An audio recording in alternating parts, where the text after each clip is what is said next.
Dear learners, today I am going to tell you some more commands, more tags in HTML. Here, understanding ordered list, unordered list, and definition list. Ordered list UOL, unordered list UL, and definition list DR. An ordered list is a list of items that are arranged in a specific order.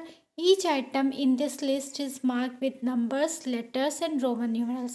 मतलब अगर आपको 1 2 3 4 करके या Roman numbers में लिखना है 1 2 3 4 करके, तो उसके लिए ये HTML का ऑर्डर्ड लिस्ट यूज़ करेंगे. देखिए इसे एग्जाम्पल में किस तरीके से यूज़ किया गया है. एल आई इसका सब टैग होता है और ये कंटेनर टैग होता है. आउटपुट इसका ऐसे आएगा. अब आते हैं अनऑर्डर्ड लिस्ट पे. Unordered list is a list of items.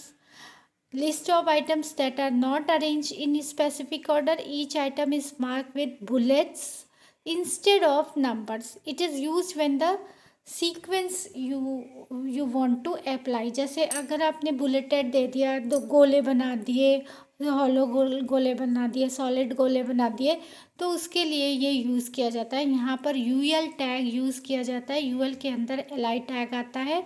List item जिसका फुल फॉर्म होता है. ये इसका आउटपुट था जो आपने देखा. अब हम डेफिनेशन लिस्ट की बात करेंगे. तो definition list is use to list term and their meanings of description. ये ज़्यादातर ग्लॉसरीज के लिए यूज़ किया जाता है, जो बुक में पीछे दिया रहता है कि कौन सा पेज नंबर पे किस तरीके का है. वहाँ पे डेफिनेशन डेटा डेफिनेशन लिस्ट का यूज़ करते हैं, जिसका सब टैग होता है dt और dd. dt डेटा टर्म होता है, HTML जैसे लिख दिया, फिर dd, फिर हाइपर टेक्स्ट मार्कअप लैंग्वेज करके लिखा. तो इस तरीके से उसका आउटपुट दिखाई देता है. Thank you. आपको पसंद आया हो तो लाइक और सब्सक्राइब ज़रूर कीजिए. Thank you.